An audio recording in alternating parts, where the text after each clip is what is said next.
So in this course on government, we've talked a lot about how democracy works in the various institutions and that you should go and vote. But now we're going to talk a little bit about what all of that is based on. And it really is based on this idea of trust. In order for really any government, but especially a democracy to work, there has to be some trust in the system.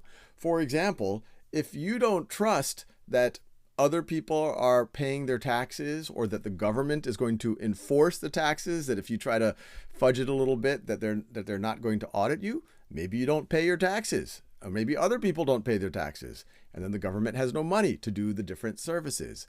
If you don't trust that the criminal justice system works, if you think, oh, either they're people are getting away with things, or that they're falsely accusing people or imprisoning things, then you say, well, it doesn't matter so much if I, hopefully you're still a good person, and even if you think you didn't get caught, you still wouldn't do the crime. But there are people who might say, well, maybe I could get away with this now. And so that might break down. If you didn't think your vote matters, then people won't vote. And then that would skew things. If you thought that, hey, the government, if you're super cynical and you're like, well, the government doesn't do anything and they're just wasting money, and the only people who become politicians are narcissists and they're just out for themselves, then good people, hopefully like yourself, won't actually go into government, and it'll become a self-fulfilling prophecy.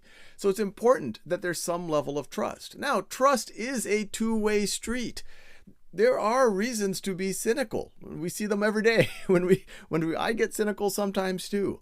But if you care about your country, if you care about the people around you, it's very important for good people. Yes, be skeptical. Yes, be cynical. Do not give a free pass to your government. In fact, part of not being cynical is saying, hey, I don't like the way that is working. I'm not just going to complain or detach myself from things. I'm going to do something to fix it. I'm going to go run a petition, or I'm going to go speak up, or I'm going to run for office, or I'm going to do something about it to change that thing that I don't like. If you think some goofball narcissist is in a city council seat or in the congressional seat, convince someone that you think is better to run for that seat. Fix it. If you start to feel that trust erode, it's not about running away, because then it'll just get worse and worse. It is about engaging in the problem.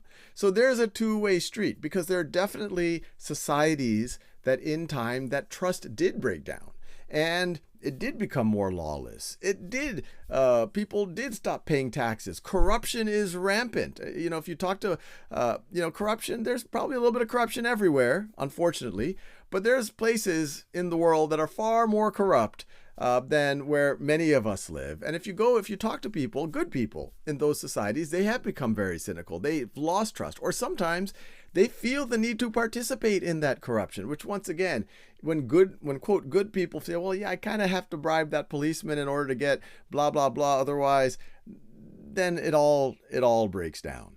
So trust, I'm not asking you to blindly trust the government. What I'm asking you is, when you see problems that start to erode your trust or other people's trust, don't run away from it and become cynical, but lean into it and say, hey, I'm going to become the change that I want to see in the world, as opposed to I'm just going to live in my bubble and kind of just worry about myself while the world falls apart.